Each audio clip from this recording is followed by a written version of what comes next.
Hi bridge എഡ്യൂക്കേഷനിലേക്ക് എല്ലാവർക്കും സ്വാഗതം. നിങ്ങൾ UGC നെറ്റ് അറബിക് എക്സാമിന് പ്രിപ്പയർ ചെയ്യുകയാണോ എങ്കിൽ ഇത് നിങ്ങൾക്ക് വേണ്ടിയുള്ള ചാനലാണ്. നെറ്റ് സിലബസിലെ ഓരോ യൂണിറ്റും നമുക്ക് ഒരുമിച്ച് സിമ്പിളായി പഠിച്ചെടുക്കാം. അപ്പോൾ ഞങ്ങൾക്ക് നിങ്ങളെക്കുറിച്ചും നമ്മുടെ ഈ കമ്മ്യൂണിറ്റിയെക്കുറിച്ചും കൂടുതൽ അറിയാൻ ആഗ്രഹമുണ്ട്. ഇന്നത്തെ ക്ലാസ് എങ്ങനെയുണ്ടായിരുന്നു? ഈസി ആയിരുന്നോ അതോ കുറച്ച് ടഫായിരുന്നോ? താഴെ കമന്റ് ചെയ്യണേ. ഇനി ഏതൊക്കെ ടോപ്പിക്കുകളാണ് നമ്മുടെ ക്ലാസ്സുകളിൽ വേണ്ടതെന്ന് തീർച്ചയായും നിർദ്ദേശിക്കണം. ഇതുപോലെ ഓരോ യൂണിറ്റും കവർ ചെയ്യുന്ന കൂടുതൽ ക്ലാസുകൾക്കായി ഈ ചാനൽ ഇപ്പോൾ തന്നെ സബ്സ്ക്രൈബ് ചെയ്യുക. നിങ്ങളുടെ ഫ്രണ്ട്സിനും ഗ്രൂപ്പുകളിലും ഷെയർ ചെയ്യുക. ഹലോ, UGC നെറ്റ് പരീക്ഷയ്ക്ക് തയ്യാറെടുക്കുന്ന എല്ലാ അറബിക് വിദ്യാർത്ഥികൾക്കും സ്വാഗതം. ഇന്ന് നമ്മൾ നോക്കാൻ പോകുന്നത് ഈജിപ്ഷ്യൻ സാഹിത്യത്തിലെയും പത്രപ്രവർത്തനത്തിലെയും വളരെ പ്രധാനപ്പെട്ട ഒരു വ്യക്തിത്വത്തെക്കുറിച്ചാണ്. ഇഹ്സാൻ അബ്ദുൽ ഖുദ്ദൂസ്. പരീക്ഷയുടെ ഗ്ലദനത്തിക്കിൽ നിന്നും അദ്ദേഹത്തിന്റെ ജീവിതവും കൃതികളും വളരെ ഇമ്പോർട്ടന്റ് ആണ്. അപ്പോ ആരായിരുന്നു ഇദ്ദേഹം? രാഷ്ട്രീയത്തിന്റെ ആ ഒരു ധൈര്യവും ഒരു നോവലിസ്റ്റിന്റെ ആഴവും, ഇത് രണ്ടും ഒരാളുടെ തൂലികയിൽ എങ്ങനെ ഒരുമിക്കും? ഈ ചോദ്യത്തിനുള്ള ഉത്തരമാണ് നമ്മൾ ഇന്ന് ഒരുമിച്ച് കണ്ടെത്താൻ പോകുന്നത്. ഓക്കെ, അപ്പം നമ്മളിത് എങ്ങനെയാ നോക്കാൻ പോകുന്നതെന്ന് വെച്ചാൽ 5 ഭാഗങ്ങളായിട്ടാണ്. ആദ്യം അദ്ദേഹത്തിന്റെ ഒരു തുടക്കം, വളർച്ച, പിന്നെ ധീരനായ ഒരു ജേർണലിസ്റ്റ് എന്ന നിലയിലുള്ള അദ്ദേഹത്തിന്റെ കരിയർ, അതിനുശേഷം നോവലിന്റെയും കഥയുടെയും ലോകത്തേക്ക് വരും. പിന്നീട് അദ്ദേഹത്തിന്റെ എഴുത്തുകൾ സിനിമയായതിനെക്കുറിച്ച്, അവസാനം അദ്ദേഹത്തിന്റെ സാഹിത്യ രാഷ്ട്രീയ പൈതൃകം എന്തായിരുന്നു എന്നും നമ്മൾ നോക്കും. ശരി, അപ്പം നമുക്ക് ആദ്യത്തെ ഭാഗത്തേക്ക് കടക്കാം. അന്നശാത്തു വ തക്വീൻ, അതായത് അദ്ദേഹത്തിന്റെ ഒരു വളർച്ചയുടെ ഘട്ടം. എങ്ങനെയായിരുന്നു അദ്ദേഹത്തിന്റെ തുടക്കമെന്നൊക്കെ?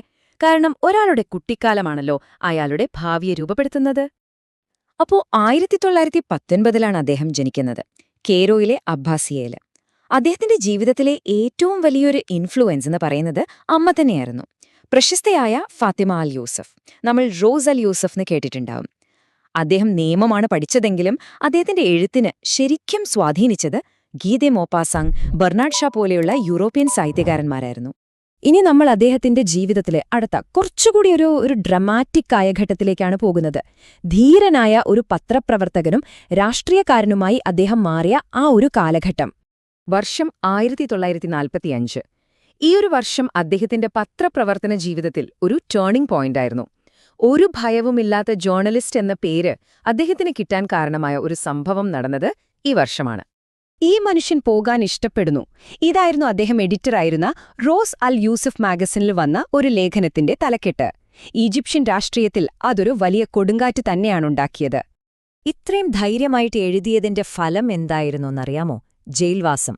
അതോടുകൂടി ഭരണകൂടത്തോട് ചോദ്യങ്ങൾ ചോദിക്കാൻ മടിയില്ലാത്ത ഒരു രാഷ്ട്രീയ ശബ്ദമായി അദ്ദേഹത്തിന്റെ പേര് ഉറപ്പിക്കപ്പെട്ടു. അദ്ദേഹത്തിന്റെ ആ ഒരു കരിയർ ഗ്രാഫ് നോക്കിയാൽ നമുക്ക് മനസ്സിലാകും, ഈജിപ്തിലെ ഏറ്റവും പ്രധാനപ്പെട്ട എല്ലാ പബ്ലിക്കേഷൻസിന്റെയും തലപ്പത്ത് അദ്ദേഹം ഇരുന്നിട്ടുണ്ട്. റോസ് അൽ യൂസഫ്, അഖ്ബാർ അൽ-യൗം, അൽ അഹ്റാം, അങ്ങനെ നീളുന്നു ആ ലിസ്റ്റ്. പക്ഷേ ഈ രാഷ്ട്രീയ ലേഖനങ്ങൾക്ക് അതിന്റേതായ പരിമിതികളുണ്ടെന്ന് അദ്ദേഹത്തിന് മനസ്സിലായി. അപ്പോൾ തന്റെ ആശയങ്ങൾ, തന്റെ സാമൂഹിക കാഴ്ചപ്പാടുകൾ കൂടുതൽ ആഴത്തിൽ പറയാൻ അദ്ദേഹം കണ്ടെത്തിയൊരു മാർഗമായിരുന്നു സാഹിത്യം. കഥാപാത്രങ്ങളിലൂടെയും സംഭവങ്ങളിലൂടെയും അദ്ദേഹം സമൂഹത്തോട് സംസാരിക്കാൻ തുടങ്ങി. ഇനി അദ്ദേഹത്തിന്റെ കുറിച്ച് ഫേമസ് ആയിട്ടുള്ള കഥകൾ നോക്കാം. നിങ്ങൾ എക്സാമിന് പ്രിപ്പയർ ചെയ്യുന്നതുകൊണ്ട് ഈ പേരുകളൊക്കെ ഒന്ന് നോട്ട് ചെയ്തു വെക്കുന്നത് നന്നായിരിക്കും. പ്രത്യേകിച്ച് ഫീ ബൈ ഥീന റജുൽ, ലാ തുത്ഫിയ ഷംസ് പോലുള്ളവ. ഇതിൽ നിന്നൊക്കെ ചോദ്യങ്ങൾ പ്രതീക്ഷിക്കാം. അദ്ദേഹത്തിന്റെ നോവലുകളിലേക്ക് വന്നാലും ഈ ഒരു സാമൂഹിക വിമർശനം നമുക്ക് വളരെ വ്യക്തമായി കാണാൻ പറ്റും. വെറും കഥ പറയുകയായിരുന്നില്ല അദ്ദേഹം. മനുഷ്യബന്ധങ്ങളുടെ ആ ഒരു കോംപ്ലക്സിറ്റിയിലൂടെ ഈജിപ്ഷ്യൻ സമൂഹത്തിന്റെ ഒരു കണ്ണാടിയായി മാറുകയായിരുന്നു ഓരോ നോവലും. അടുത്തത് മിനൽ വരഹി ഇലശാശ, അതായത് പേജുകളിൽ നിന്ന് സ്ക്രീനിലേക്ക്. അദ്ദേഹത്തിന്റെ ശക്തമായ കഥകൾ എങ്ങനെയാണ് സിനിമയ്ക്ക് പ്രചോദനമായതെന്ന് നമുക്കൊന്ന് നോക്കാം. നോക്കൂ, അദ്ദേഹത്തിന്റെ സ്വാധീനം വെറും പുസ്തകങ്ങളിൽ ഒതുങ്ങിയില്ല.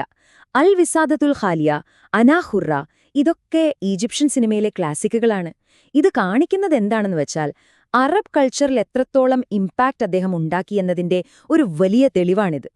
ഓക്കേ, അപ്പോ അവസാനമായി നമുക്ക് അദ്ദേഹത്തിന്റെ ആ ഒരു ലെഗസി, ആ ഒരു പൈതൃകത്തെക്കുറിച്ച് ഒന്ന് ചുരുക്കി പറയാം. സാഹിത്യത്തിലും രാഷ്ട്രീയത്തിലും എന്താണ് അദ്ദേഹം ബാക്ക് വെച്ചത്? ഇതാണ് നമ്മൾ ഓർത്തിരിക്കേണ്ട പ്രധാന പോയിന്റ്. ഇഹ്സാൻ അബ്ദുൽ ഖുദ്ദൂസ് എന്നു പറയുന്നത് സമൂഹത്തിന്റെ ശബ്ദമായിരുന്നു. അദ്ദേഹത്തിന്റെ കൃതികൾ ഈജിപ്ഷ്യൻ സമൂഹത്തിലുണ്ടായ മാറ്റങ്ങളെ അതുപോലെ പകർത്തി. സ്നേഹം, രാഷ്ട്രീയം, വ്യക്തിസ്വാതന്ത്ര്യം, ഈ വിഷയങ്ങളെല്ലാം ഒരു പേടിയുമില്ലാതെ അദ്ദേഹം തന്റെ എഴുത്തിലൂടെ ചർച്ച ചെയ്തു. അതായത് ഒരേ സമയം രണ്ട് ലോകങ്ങളിൽ ജീവിച്ചൊരു മനുഷ്യൻ. ഒന്നാമത്തേത് അധികാരത്തോട് നേരിട്ട് സംസാരിക്കുന്ന ധീരനായൊരു പത്രപ്രവർത്തകൻ. രണ്ടാമത്തേത് മനുഷ്യമനസ്സിനെ ആഴത്തിൽ വിശകലനം ചെയ്യുന്നൊരു നോവലിസ്റ്റ്. ഈ രണ്ടും അദ്ദേഹത്തിലുണ്ടായിരുന്നു. അതാണ് അദ്ദേഹത്തെ വ്യത്യസ്തനാക്കുന്നത്. അപ്പോ ഈ ഒരു ചർച്ച അവസാനിപ്പിക്കുമ്പോൾ ഞാൻ നിങ്ങളുടെ മുന്നിലേക്ക് ഒരു ചോദ്യം വെക്കുകയാണ്. ഒരൊറ്റ എഴുത്തുകാരന് ഒരു സമൂഹത്തിന്റെ മൊത്തത്തിലുള്ള മാറ്റങ്ങളെ എങ്ങനെയാണ് തന്റെ കൃതികളിൽ കൊണ്ടുവരാൻ കഴിയുന്നത്? ഇതൊന്നാലോചിച്ചു നോക്കൂ. നിങ്ങളുടെ പരീക്ഷയ്ക്ക് വേണ്ടി മാത്രമല്ല, ആധുനിക അറബി സാഹിത്യത്തെ ഒന്നുകൂടി ആഴത്തിൽ മനസ്സിലാക്കാനും ഈ ചിന്ത നിങ്ങളെ സഹായിക്കും. അപ്പോ നമ്മൾ പ്രധാന കാര്യങ്ങളൊക്കെ പറഞ്ഞു കഴിഞ്ഞു. ഇനി അടുത്ത സ്റ്റെപ്പ് എന്താണെന്ന് നോക്കിയാലോ? ഈ വിഷയത്തിലെ മെയിൻ പോയിന്റ്സ് ഒക്കെ നിങ്ങൾക്ക് ക്ലിയർ ആയിട്ടുണ്ടാകും, അല്ലേ? അപ്പോ ഏറ്റവും പ്രധാനപ്പെട്ട ചോദ്യം ഇതാണ്: ഇനി എങ്ങനെ പഠനം മുന്നോട്ട് കൊണ്ടുപോകും? നിങ്ങളുടെ പഠനത്തിന് ഒരു മുതൽക്കൂട്ടാകാൻ പറ്റിയ ഒരു വഴിയുണ്ട്. അതാണ് ബ്രിഡ്ജ് 6 എഡ്യൂക്കേഷന്റെ ഈ പുതിയ പ്രിന്റഡ് ബുക്ക്. ഈ ബുക്കിനെ സ്പെഷ്യൽ ആക്കുന്നത് ഇതിന്റെ ഉള്ളടക്കം തന്നെയാണ്. നമ്മുടെ ഓരോ ക്ലാസ്സിലെയും പോയിന്റ്സും കഴിഞ്ഞ 5 വർഷത്തെ നെറ്റ് എക്സാം ക്വസ്റ്റ്യൻസും ഇതിലുണ്ട്. ഈ ബുക്കിന്റെ ഒരു കോപ്പി ഓർഡർ ചെയ്യാൻ വളരെ എളുപ്പമാണ്. ഓർഡർ ചെയ്യാൻ താഴെ കമന്റ് ബോക്സിൽ നിങ്ങളുടെ ഫോൺ നമ്പറും അഡ്രസ്സും കൊടുത്താൽ മതി. നിങ്ങളുടെ വിജയത്തിലേക്കുള്ള യാത്രയിലെ ഈ പുസ്തകം ഒരു വലിയ സഹായമാകട്ടെ. നിങ്ങളുടെ പഠനത്തിനും ശോഭനമായ ഭാവിക്കും എന്റെ എല്ലാവിധ ആശംസകളും. അപ്പോ അടുത്തൊരു വിഷയവുമായി നമുക്ക് വീണ്ടും കാണാം. Thank you.